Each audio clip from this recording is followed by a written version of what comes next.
CM Revanth Reddy అబద్ధాల ప్రవాహంపై మాజీ మంత్రి హరీష్ రావు ధ్వజమెత్తారు.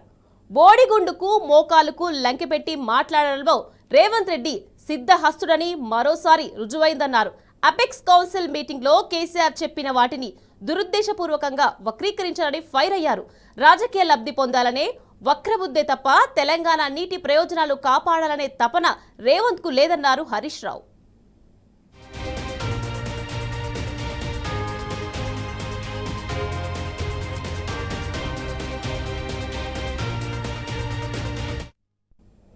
ప్రజలను తప్పుదారి పట్టించేందుకు ఉద్దేశపూర్వకంగా అపెక్స్ కౌన్సిల్ మీటింగ్ లోని ఎజెండా 5లోని అంశాలు దాచిపెట్టి ఎజెండా నెంబర్ 1 అంశాలను మాత్రమే ప్రస్తావించాడన్నారు హరీష్ రావు.